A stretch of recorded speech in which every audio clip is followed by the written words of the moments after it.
So good afternoon and welcome to the World Energy Outlook webinar series. Today we are going to focus on the sustainable development scenario, a scenario that we introduced last year, and it's a scenario that really looks at what type of transformation the energy sector, global energy sector should go through to meet several of the sustainable development goals that were agreed a couple of years ago at the United Nations level. This is the fourth of the series that we have put forward for this year World Energy Outlook. We have had already three, one focusing on the main findings of the World Energy Outlook, one on focusing on fossil fuels, and a third one on electricity. All of them, in case you missed them and you're interested, are available in our website.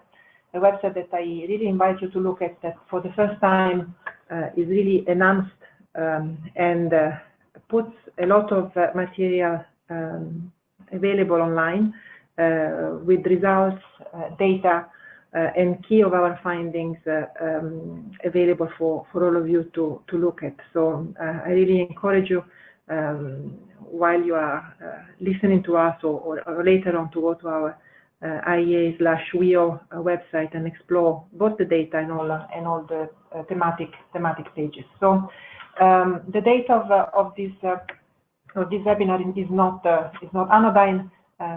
The COP24 has just started, and of course the findings of the sustainable development scenario and some of our thematic analysis, particularly on related to scaling up ambition and the Talanoa dialogue, are really meant to provide input to the negotiators that are going to meet in COP over the next two weeks.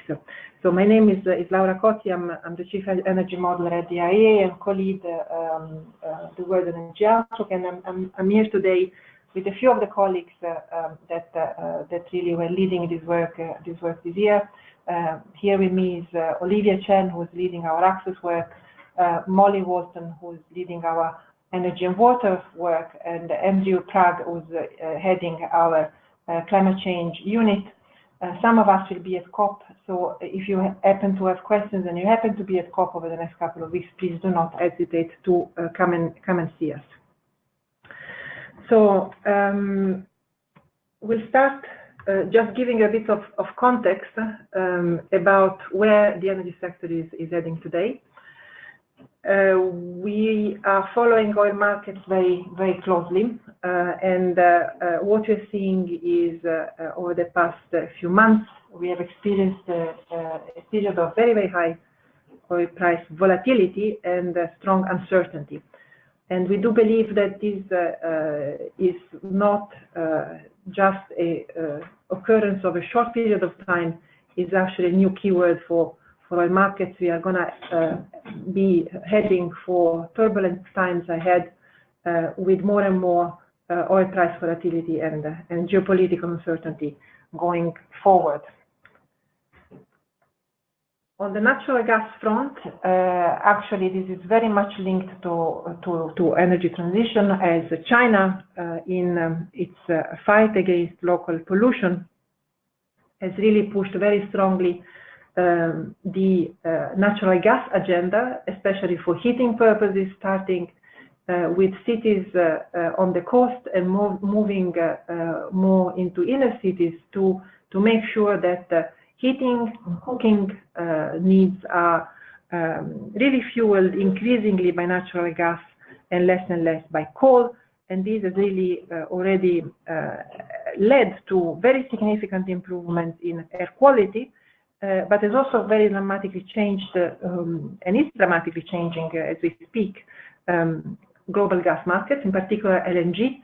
Basically, China, to being a very minor importer of LNG just a couple of years ago, is now basically neck to neck to Japan in terms of overall LNG imports. And what we are expecting is that this type of growth, similar to what we have seen the beginning of the 2000s with coal, in the middle of this decade with oil, we are going to be seeing for this forthcoming decade on gas. Really, China at the center of natural gas global markets, and a fuel of choice for this particular energy transition. When we look at renewables, however, we're seeing a bit of a mixed picture with solar PV growing very strongly, again in 2017 with record high installation. However, other technologies have not performed as well. Onshore wind had a bit of a pause, still strong growth, but not growing year on year. And quite a big disappointment on the energy efficiency front, actually, with many countries not pushing more strongly on the stringency of policies and not really expanding the breadth and depth of new efficiency policies, to the point that in 2017, actually, we have seen nearly half the pace of what we would have liked to see in terms of expansion of energy efficiency. So we have been checking energy data, energy consumption data for the first 9 months of 2018, and unfortunately, our message to top negotiators is very clear.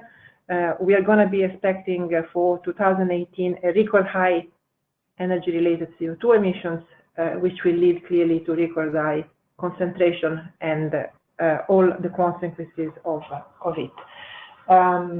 This is in stark contrast with what the IPCC's recent assessment report has pointed to in terms of needing to peak emission as soon as possible and see a very sharp decline. So a very clear increasing disconnect between what the reports are urging to do and actual data. Again, in terms of energy transition, the good news that we are actually tracking for this year, we have been tracking the population without energy access, and in particular electricity, since the year 2000. Back then, we were counting 1.7 billion people not having access to electricity, and this year, for the first time, we are very glad to announce that this number is, for the first time, fell below 1 billion. We have a huge success story to celebrate that is mostly due to India, that in the span of about 7 years, basically managed to electrify the equivalent of Europe. Is certainly one of the largest electrification story in industry, and the Prime Minister Modi himself, a big push and high prioritization of this issue, has played a tremendous role in this great story on energy transition. This year we looked at electricity, and in particular one topic we covered. In many instances, electrification of the economy is associated with very big and great environmental benefits, and our analysis actually showed the following: that electrification is indeed bringing a lot of benefits in terms of local pollution, with the ability of saving a number of premature deaths that are related to local pollution. However, we also put a warning sign that when we are looking at combining benefits of local pollution and benefits of decarbonization, in some cases electrification may not lead to the consequences that we are expecting. In particular, we actually have seen that a big stride in electrification and growth in electrification is quite likely to happen as countries around the globe are pushing for more electric vehicles, more electric buses, electrification of heating. All this does not necessarily lead to lower emissions than what we are seeing actually in our main scenario that sees emissions not only increasing in 2018, but increasing through 2040. So electrification, a big potential arm to fighting both local pollution and decarbonization, but with some caveats. Much stronger policy effort needs to be done on the power sector if we want to reap all the benefits that electrification could potentially carry. For those of you that are following us today, we will focus on one of the two scenarios that we actually have in the book. The main scenario is the new policy scenario, and it actually tells us where are we heading with policies that are currently in place.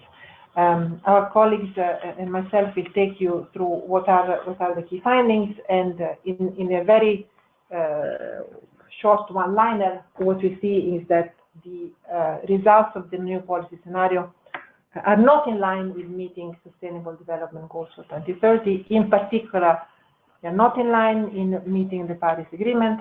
They are not in line on track to provide sustainable energy for all by 2030.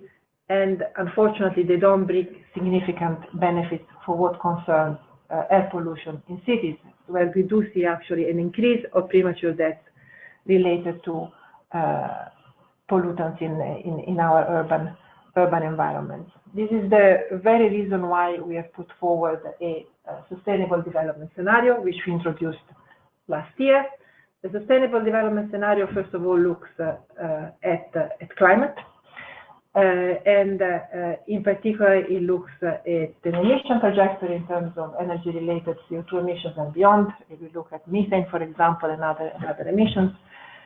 And it's a scenario which is compatible with the temperature rise between 1.7 and 1.8 degrees to 2100, but it also keeps the door open to 1.5 degrees. Actually, we have looked at our carbon budget is within the budget that the IPCC report has shown for 1.5 degrees. So it's a scenario that is compatible with Paris, but looks beyond climate change.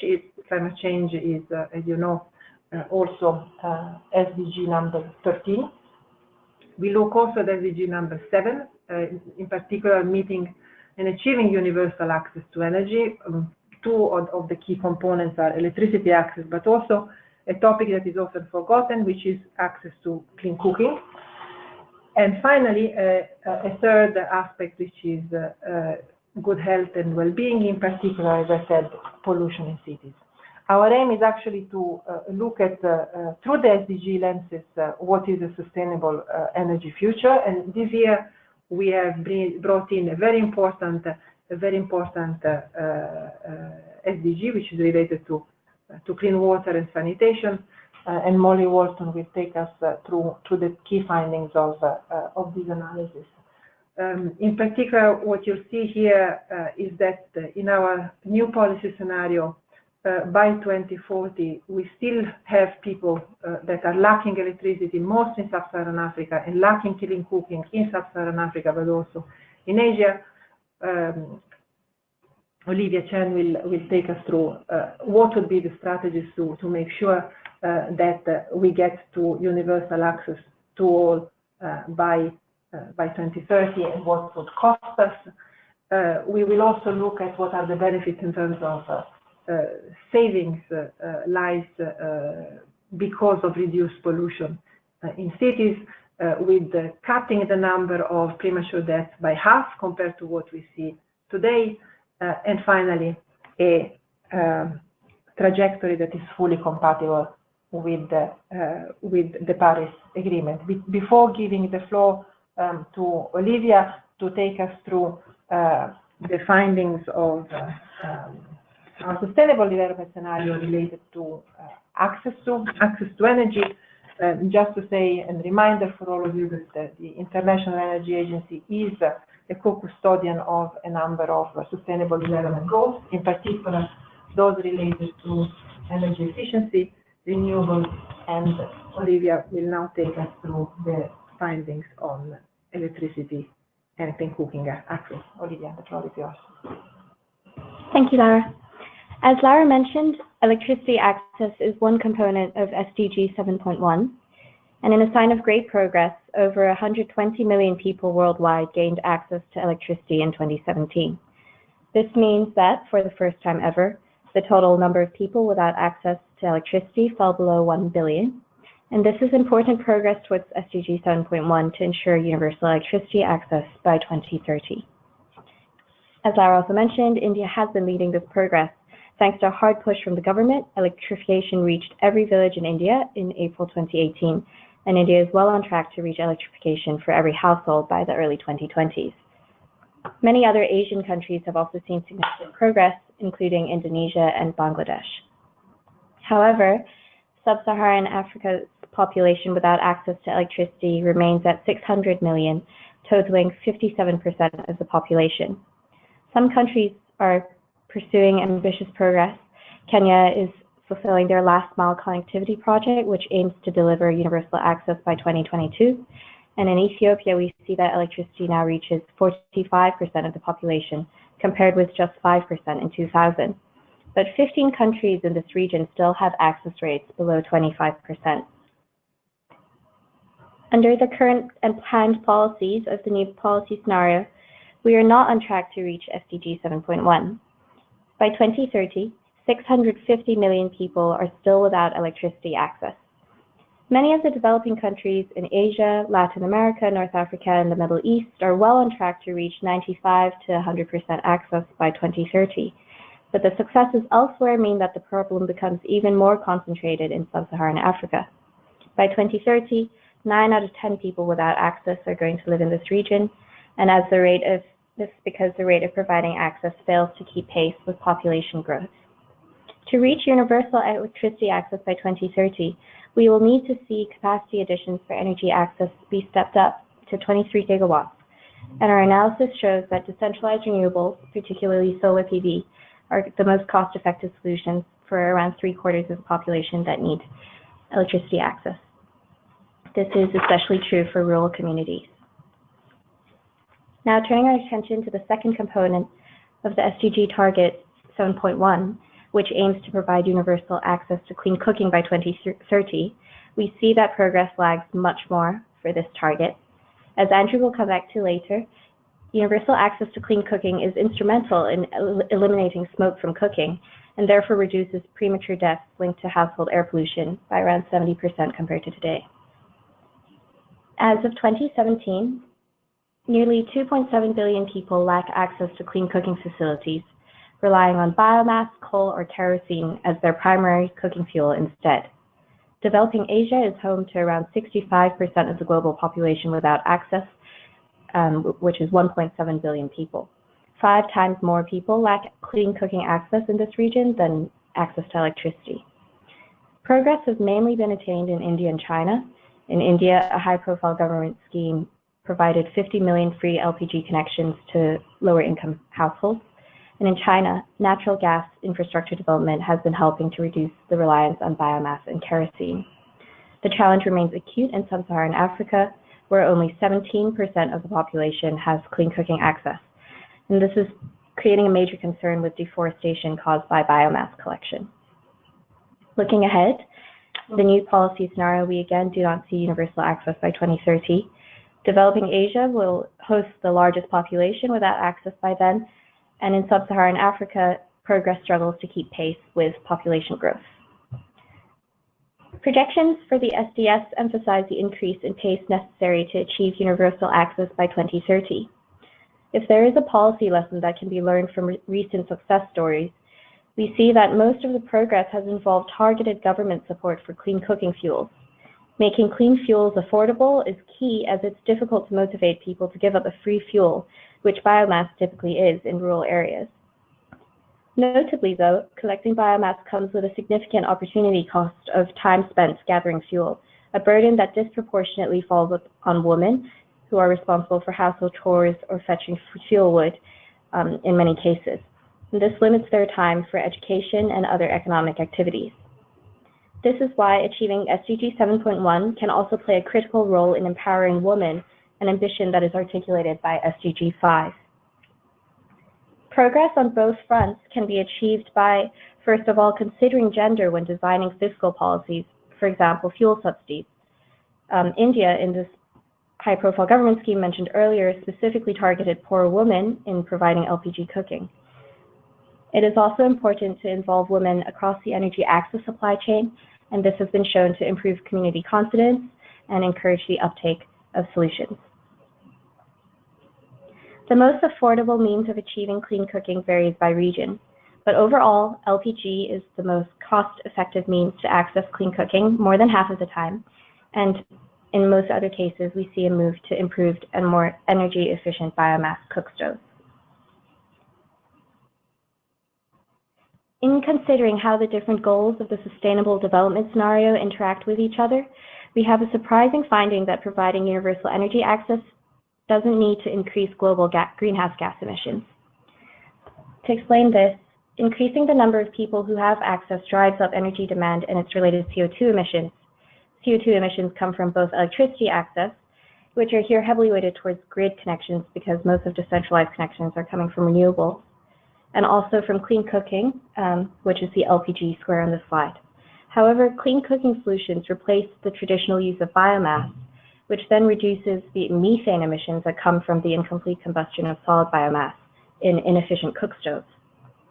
The net increase in greenhouse gas emissions in the new policy scenario is positive, but at 87 megatons of CO2 is equivalent to only 0.25% of global energy-related CO2 emissions in 2030. And what happens when we achieve universal access by 2030? In the SDS, 650 million more people gain access to electricity by 2030, and around 2 billion more gain access to clean cooking. This corresponds to a greater increase in access-related primary energy demand, but it's not quite proportional because the SDS relies heavily on decentralized renewables, for example. Then we see that clean cooking replaces so much more of the traditional use of biomass that avoided methane more than offsets the increase in greenhouse gas emissions. This analysis shows that the goals of achieving universal access to modern energy and of tackling climate change can be achieved in tandem to each other. And our analysis also shows many other potential synergies between different elements of the Sustainable Development Agenda. And Molly will take us some related to water right now. Thanks, Olivia. So as Laura mentioned, this year the SDS includes a water dimension. Now you may be asking, why would it include a water dimension? As past IEA analysis has shown, water and energy are very much fundamentally intertwined. The provision of water depends on energy, and the production of energy relies on water. SDG 6 looks to sort of address some of the challenges associated with a lack of access to clean drinking water, the use of water, and as well as sanitation. We find that today the world very much has a water problem, so this SDG 6 is very much needed. Around 2.1 billion people lack access to clean drinking water. About 4.5 billion people lack access to sanitation. More than a third of the global population is impacted by water scarcity. About 80% of wastewater is released untreated, which adds to already problematic levels of water pollution. So there's a significant potential upward impact on energy demand. And one of the things that we've seen through our analysis is that how the energy-water nexus is managed has significant implications for economic and social development, as well as the achievement of the UN SDGs. And this includes several of the ones that we're looking at today. So this is why the IEA decided to add in a water dimension into its SDS to both understand how much energy would be required to achieve SDG 6, as well as what the energy needs, or as well as what the water needs of the energy sector would be. This analysis found that achieving universal access to clean drinking water and sanitation would add less than 1% to global energy demand in 2030. And our analysis highlights a range of some of the potential synergies, in particular between SDG 6 on water and SDG 7, which Olivia just discussed. And I'll walk you through some of those right now. So one of the big synergies that we found is that there's a significant overlap between those who lack access to clean drinking water, as you can see here, and those who lack access to electricity. We find that there's a potential to use some of the solutions that are deployed for SDG 7 to also achieve SDG 6. And so what you see is that around 2/3 of those who gain access to clean drinking water in the SDS scenario do so through electrified solutions. And this includes community solar-powered water pumps, the use of mini-grids to provide to power filtration technologies, using electricity to gain access to clean drinking water can improve the reliability of some of these technologies, as well as increase the amount of water available. And as Olivia mentioned, though, as with access, providing clean water is just a start. We also need to ensure that it's reliable and affordable and scalable. And so this raises some significant questions about, if you start approaching energy and water goals in tandem, what does that mean in terms of the technologies that you deploy, especially for energy access? And does this then sort of increase the amount of energy demand required And does that shift towards more mini or grid-based solutions? These are some of the questions that our analysis raised. Moving on to sanitation, we see that today the wastewater treatment accounts for around a quarter of electricity demand in the water sector. This is at less than 1% of total global electricity demand, to put that into context. Therefore, providing access to the 4.5 billion people who don't have it and cutting in half the amount of wastewater released untreated, which is the goals of targets 6.2 and 6.3, could have a significant impact on energy demand. And it could also impact our efforts to combat climate change. It's estimated that the wastewater sector accounts for around 3% of greenhouse gas emissions, and that emissions from untreated wastewater is actually higher, so they could have quite an impact. So in our analysis, we decided to focus on municipal wastewater management, as this provides a really useful illustration of how technology choices can influence the additional electricity demand required to meet target 6.2 and 6.3. What you have on your screen right now, this shows the net electricity consumption. So this is the total electricity produced less the amount generated by energy recovery for urban municipal wastewater treatment plants in the SDS in 2030. Now, to achieve SDG 6.2 and 6.3, we looked at two different pathways. If cities were to deploy the economically viable energy efficiency and energy recovery technologies in all of the new centralized wastewater treatment plants that would be required to meet SDG 6, this is a pathway that's taken in the SDS, the total net electricity consumption would rise to over 500 terawatt hours in 2030. Now, relative to 2016, this is about a fourfold increase in electricity demand. Now, this seems like a significant amount when you look at the screen, but just to, again, place it into context of broader global electricity demand, it's really just about 2%. Now, there's also a third possibility, one that's at the forefront of today's technologies, but it would be for cities to build energy neutral and energy positive facilities. This means that the energy needs of a treatment facility are entirely satisfied by own generation, and there's the potential to actually produce more energy than is needed through energy recovery. And that's what you can see here on your screen. If all of the new capacity needed to achieve SDG 6 was built in this manner, as you can see, the sector could actually become a net energy producer, and you could sell the excess or use it for other purposes. Now, it's important to note that this won't happen on its own. This very much requires that proper financing is in place, that you have the infrastructure necessary to sort of take the offset of the gas coming from the treatment plants, as well as policies and a bunch of other components that need to come in place. Lastly, on the sanitation front, we looked at a synergy in rural areas, in particular between providing access to sanitation and how you deal with waste and clean cooking, which may be a little surprising. But we found that if you were to actually collect all of the waste and use anaerobic digestion, you could create biogas, which then could be used for clean cooking purposes. Biogas heretofore has had a pretty limited role in terms of providing access to clean cooking. There's some significant barriers that need to be overcome in terms of cost, in terms of scalability, in terms of technology and sort of maintenance and know-how. But one of the things that we pose and ask is, if there's the potential to make progress on two targets at once, so both sanitation and access to clean cooking, this might be able to help overcome some of the barriers that so far has limited progress. And then finally, SDG 6 is not just about supplying sanitation and clean water. There is also sort of a target, 6.4, is looking at ensuring that water is used much more efficiently. So what our analysis finds is that in 2016, the energy sector withdrew around 340 billion cubic meters of water and consumed around 50 billion cubic meters. Now, while the energy share is quite low relative to other sectors, in particular agriculture, energy accounts for just 10% of total global withdrawals and 3% of consumption. Given that pressures on water resources are expected to rise, it's going to be increasingly important that we factor in water into energy policy decisions.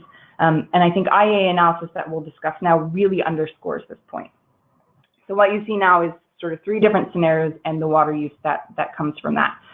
So efforts to tackle urgent action on climate change, if it's not properly managed, could actually impede progress on SDG 6. So in here on the screen, you see in a scenario that's focused only on climate goals, water withdrawals and consumption actually rise to 2030, and they're the highest of all the scenarios that are on your screen there. Now, this is because some of the low carbon fuels that are put in place, such as biofuels, nuclear, CSP, CCUS, actually are fairly water intensive. And so this means that in areas where water resources are scarce, decarbonization efforts could actually exacerbate water stress or be limited by water stress. Now, if you shift the emphasis towards a more integrated approach, as we have in our SDF scenario, this results in significantly lower water withdrawals relative to 2016, as well as in all the scenarios in 2030. And this really makes this pathway the best option of those assessed here for not only for achieving the SDG 6 target on water use efficiency, but it also reduces the energy sector's vulnerability to potential water disruptions from drought or from the impact of climate change on water availability. Now, I'll end on the point that while sort of water withdrawals are always your first limit on energy production, so when water availability is constrained, water consumption reduces the overall water available to satisfy all users. And so it is important to note here that in all 3 scenarios, consumption rises. And in the SDS, water consumption rises by about 50%. And so this just, again, underscores the importance of understanding these dynamics and making sure that the technology and fuel choices that you put in place factor in water use and water needs.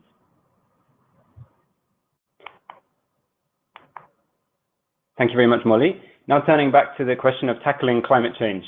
As Laura said at the outset, our estimates show that CO2 emissions seem to be still rising in 2018, and yet in our sustainable development scenario, we see a peak in CO2 emissions around 2020, very soon, followed by a steep decline.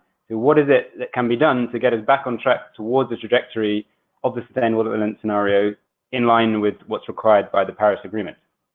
To analyze this, we look back at 5 key measures that were originally proposed by the IEA in a special report to the World Energy Outlook in 2015, which was produced in the run-up to the Paris Climate Agreement, the Paris Climate Conference at the time when countries were preparing their intended nationally determined contributions. And these measures were designed so that if countries universally were to implement them, then we could achieve an early peak in CO2 emissions at no net cost to the economy, thereby keeping the door open to further action towards global climate goals. Importantly, these measures were endorsed by IEA energy ministers at the time in the run-up to that important Paris Climate Conference. So what we've done 3 years later is take stock of where countries collectively have been implementing these policies and where we see a progress towards what was anticipated under that so-called bridge scenario that was keeping the door open to further action towards climate goals. The output of this is rather mixed in that we see first, only one measure is on track with what we would have said would be achieved under this no net cost bridge scenario, and that is increasing investment in renewables. This is a positive story. We saw in capacity addition terms a continued growth last year of by 3% up to 178 gigawatts of total capacity addition, led by solar PV, which, as Laura said, is the real bright spot, which accounted for more than half of those additions last year. However, and the other measures, we see much less progress. So another key one of the 5 was enhanced efforts on energy efficiency. Here we have seen some progress in the last 3 years, but again, as Laura said at the outset, we've seen slowing progress, and the rate of improvement of global energy efficiency as measured by energy intensity has been slowing down, with only a 1.7% improvement in 2017. So there is significant room for further cost-effective action on this point. Another important measure that was introduced in the bridge scenario was reducing and reforming inefficient fossil fuel subsidy policies. Here also, we've seen some good progress. Between 2012 and 2016, the total value of consumption subsidies dropped by half. However, considerably more progress could be made, and this is a relatively fragile area of progress given sensitivity to increasing oil prices and potential rollbacks of reforms.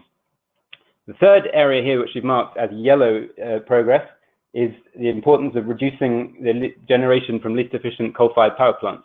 Here again, we've seen some progress, mostly due to a reduction in the operating hours of subcritical plants around the world, but capacity has stayed more or less the same. And as we will come back to discuss a bit later on, the average age of these subcritical plants globally is very young, and this poses a policy challenge to making further action on this measure.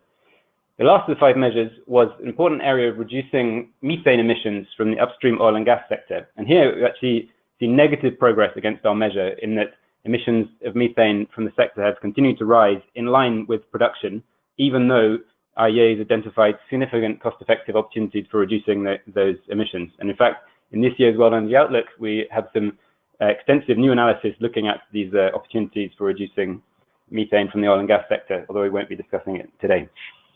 So as I said, these measures were aimed at achieving a peak in CO2 emissions. What does this mean in terms of where we need to get to in terms of the sustainable development scenario? Well, the first thing to see here is that under the current policies and plans, as embodied in our new policy scenario, we actually see CO2 emissions rising gradually all the way out to 2040, which is clearly very far from the trajectory modeled in the sustainable development scenario in line with the Paris Agreement. If we were to undertake and catch up on these bridge scenario measures, then we'd get to about 40% of the emissions reductions required when we project out to 2040 relative to getting onto the trajectory of the sustainable development scenario. So where do the rest of these reductions come from in this scenario? Well, a large part of them come from further and deeper implementation of the same kind of measures, roughly 2/3 of the gap, and the final 1/3 comes from other measures, which I'll explain in a moment. But looking at how these bridge scenario measures can be taken further and deeper, we see that the biggest overall sector for reductions is a combination of end-use energy efficiency improvements and reform of fossil fuel subsidies, which we considered together, given that fossil fuel subsidy reform is a key driver of improving efficiency through price effects.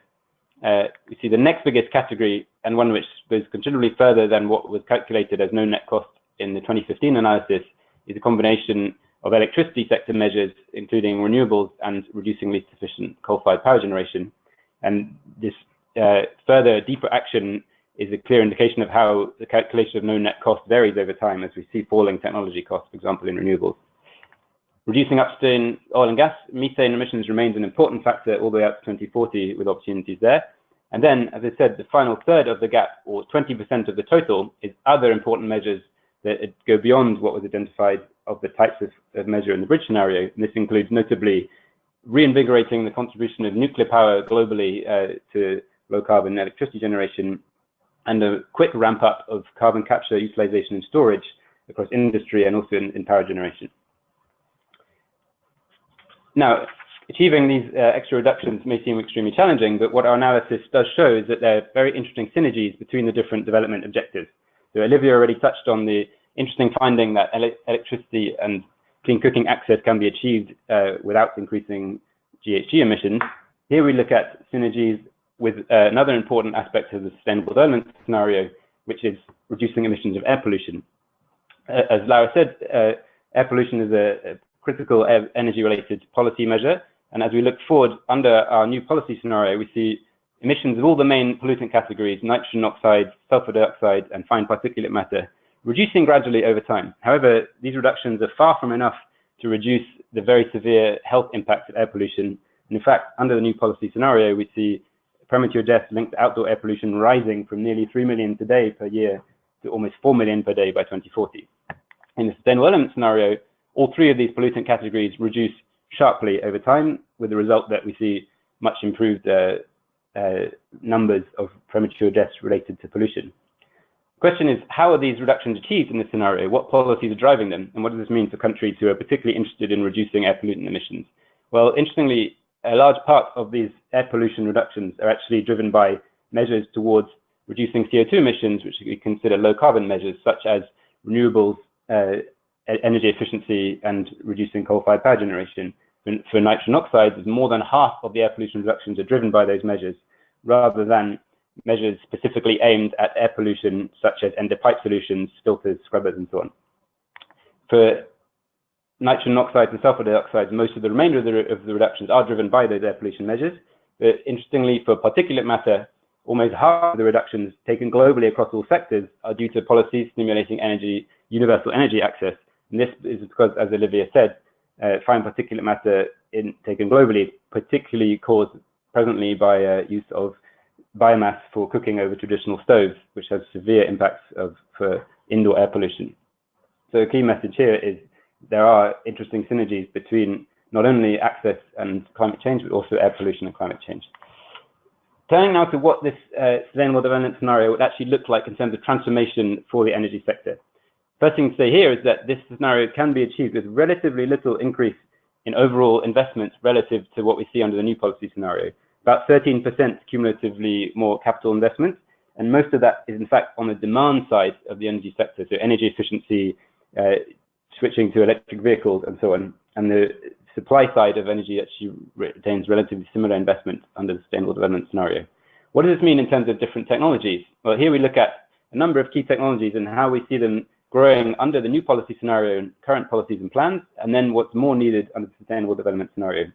Wind and solar generation, very sharp growth under the new policy scenario, as already mentioned, but much more as we go forward under the SDS. We see a considerable increase even on wind and solar generation, which are growing substantially under current plans.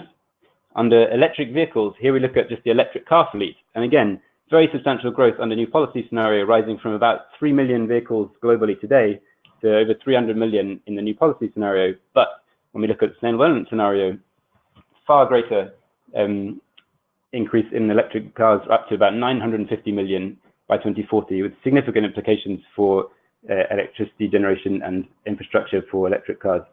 Looking at energy efficiency, measured here as energy productivity, we see that already under current policies and plans, we see a significant improvement going quite a long way towards what would be needed in the sustainable development scenario. But as we've said, in reality shows that energy efficiency improvements are slowing, and this reiterates the importance of countries really going through and actually implementing the plans that they have announced under their current plans for policies.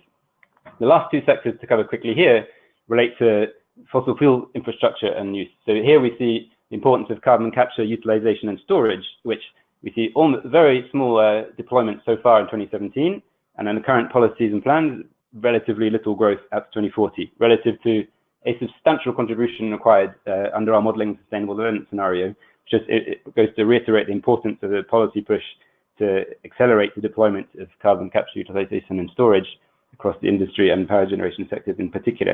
And finally, we look at the share of non-fossil energy in the energy mix, which increases only modestly under the new policy scenario, with a substantial increase required if we are to achieve the sustainable development scenario outcomes. So at this, I'll hand back to Laura Cozzi to talk more about the implications of fossil fuel infrastructure as we look forward. Thank you very much to Olivia, Molly, and Andrew. Before giving a floor to all of you to send us questions, please do feel free to send us questions that we will be very happy to answer. I'd like to conclude with a couple of observations. So Andrew took you through what is the energy transformation that we would need to be seeing if we were to meet the Paris Agreement, meet universal energy access for all by 2030, significantly decrease pollution in urban centers, and being mindful of water uses for the energy sector.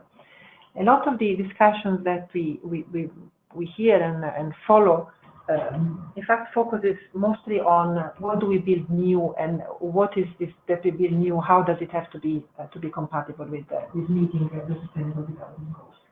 Actually, what we have done is to take an X-ray of what is the energy infrastructure that is around us today. What does it mean? So we looked at the buildings where we are living in, their energy use and the emissions that are coming out of those. Our power plants, the airports, railways, industry facilities, and we started looking at the way they operate and what kind of emissions trajectory we should be expecting from what we have built up to now. So first of all, a reminder that we are not on track. So when we look at the policies around the globe today, including the nationally determined contributions, we will not be on track to meet what the Paris Agreement prescribes to us for the long term. If we look at the built-in environment and the current infrastructure, this is how much the emission trajectory that those built-in infrastructure are gonna emit through 2040. So you will ask yourself probably, is it a lot, is it little? So we have plotted this against the emission trajectory that would be needed to be complying with the Paris Agreement. And basically, what this chart is telling us is, in a way, a very sober message, which is the following. What we have built up to now has basically already eaten up the CO2 budget that is available to us to be complying with the Paris Agreement. So this basically means two things. That a lot of the discussions and policy that has been focusing on what are we building new is absolutely critical and important, in the sense that as much as possible, new infrastructure will have to be more and more preferentially low or zero carbon. However, if we don't tackle the existing infrastructure, it's very, very unlikely that we will be able to meet in the Paris Agreement. What does it mean? It means that you need to look, for example, at retrofitting buildings. We need to look at, importantly for us, there is one item that we should look at very, very carefully, and is coal-fired power plants. Coal-fired power plants alone account for around 1/3 of emissions today globally. And the bad news is that the vast majority of those are very young. They are 13 years old or below, which means that they're going to operate for a very long period of time.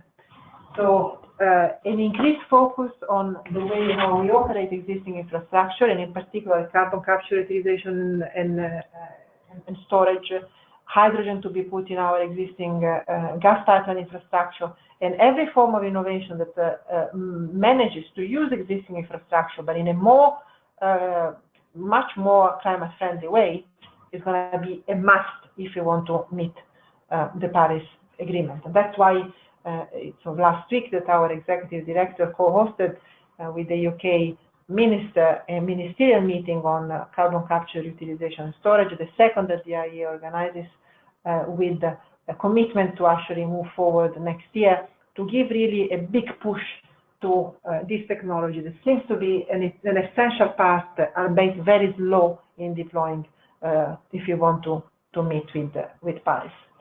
So I leave you here with our 4 or 5 main takeaway. First is, when we look at CO2 emissions, unfortunately, we are going to see a new record high for 2018. We want to give this message, especially important today when we see all the major leaders meeting in Katowice today to kick off a very important 2 weeks of meetings to prepare the rule book for Paris. So we really need to push quickly to bend the curve. Unfortunately, it's not only the CO2 emission trajectory that is not going in the right direction. We are seeing progress in other SDGs, but really not as much as the pace we would like to be seeing if we want to achieve all the SDGs by 2030, in particular access to energy and the one related to pollution. We do put forward and chart a future for that is much more sustainable, is our sustainable development scenario. We have an increasing number of colleagues that are asking to create around this scenario a group of friends that actually push forward for this scenario, starting from the UN and beyond. And I think that the very important takeaway is that meeting climate objectives does not mean that we cannot meet other sustainable development goals. And I go back to what Olivia has shown, in particular for what concerns meeting energy access, and that being fully compatible with reducing CO2 emissions at lowest cost. This means that we would be providing the cheapest electricity and the cheapest clean cooking for those that are currently deprived, but still doing so without harming the global environment. And absolute, for me, was probably one of the most surprising things that we looked at this year. We just have to be very frank to ourselves. If you don't look at current infrastructure, it's going to be very tough to meet the Paris Agreement. So our plea to policymakers is start looking at current infrastructure in a very, very serious way.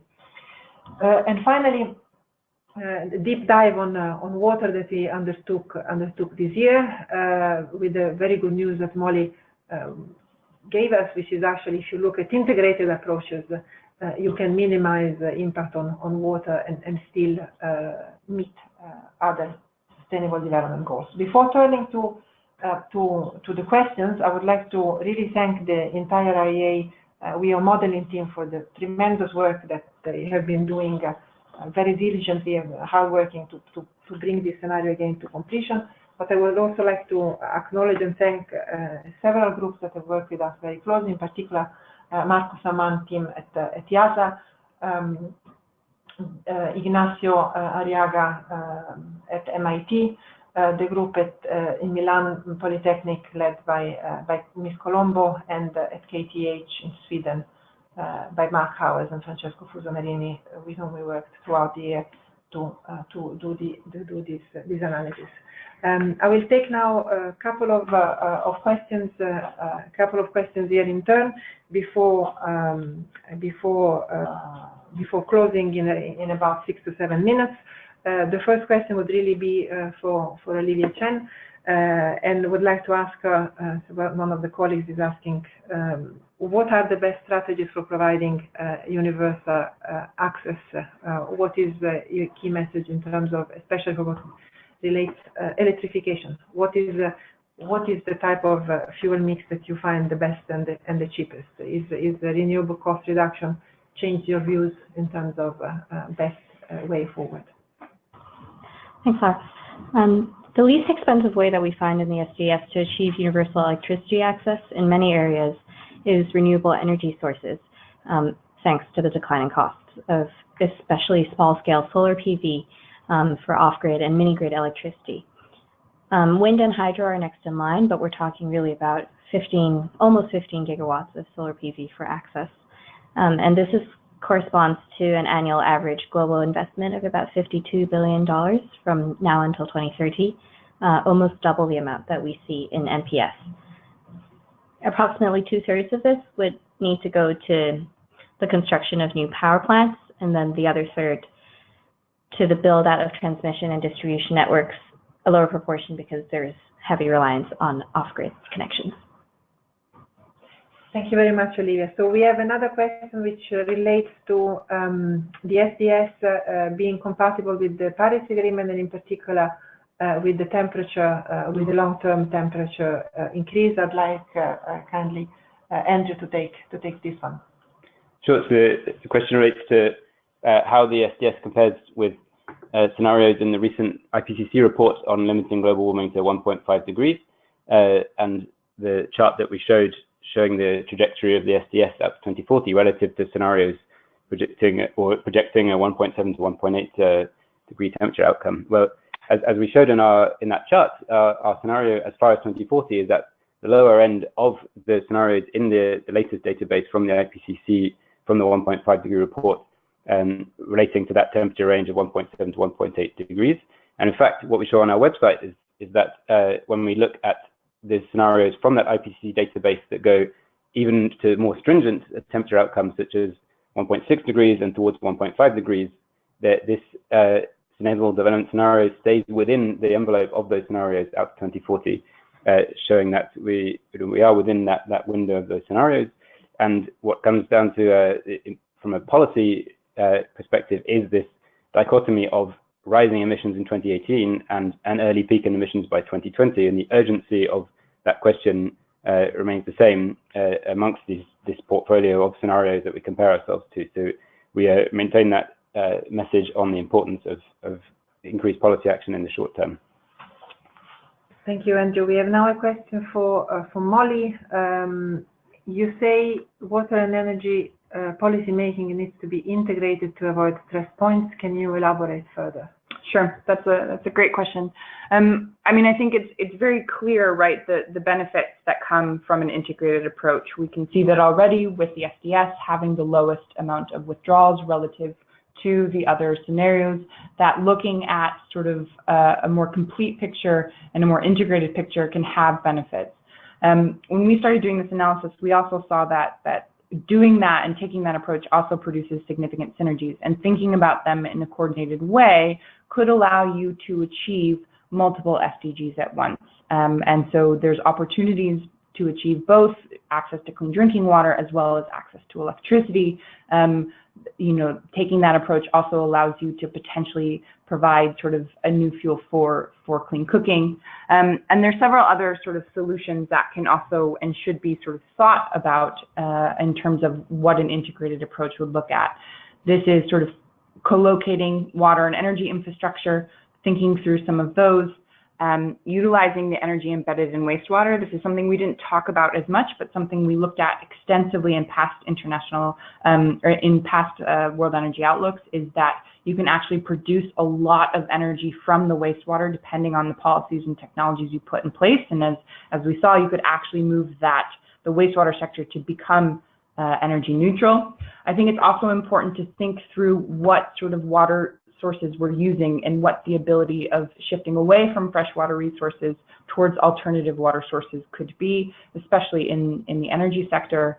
And then it's also, you know, improving the efficiency, the energy efficiency of the water sector, reducing leaks, is one big way to do that, as well as the water efficiency of the energy sector. One of the big reasons we see a decline in water withdrawals in the SDS is because of the improved energy efficiency. That really helps and has benefits for water as well. So thinking through some of these intersections and thinking through how you plan your policies is quite important.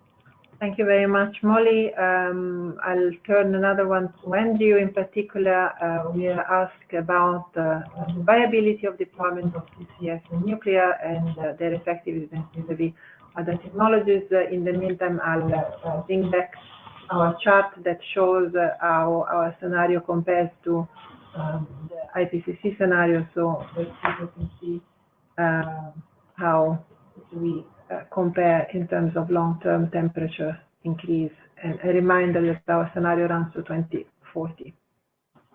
Thanks, Lara. So for the question about the relative cost and viability of CCS and nuclear relative to other cost-effective measures to reduce CO2 and greenhouse gas emissions, so in our model, we're really running an approach looking at the least cost solutions across sectors, all sectors of the economy. And what we see is that the majority of those reductions are achieved by energy efficiency in particular, and renewables in second position. And these really are we're pushing the policy and technology potential of those measures very far already, and that's where most of the reductions come from. However, there is still a role in this scenario for CCS and nuclear, a much smaller fraction of the total emissions reductions. We're talking about 6% of the total emissions reduction in 2040 for CCUS and about 7% for nuclear. And what this goes to show is that even when you max out on efficiency and renewables and cost-effective measures around those areas, the decarbonization challenge is so severe across sectors where there is much less obvious technology solutions, such as in energy-intensive industry, that we still see an important role on a least cost approach for those measures. That's not to say it will be easy, and as Lara said, our recent CCUS summit really pushed the point that a significant step up in policy ambition is required to bring forward the levels of CCUS that we see as necessary, in particular across industry and power generation.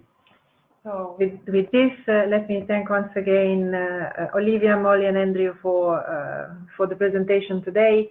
All of you for having listened to us, and I see that many of you actually were contributors or reviewers of this year edition of the Outlook. So big thanks from all of us for all your input.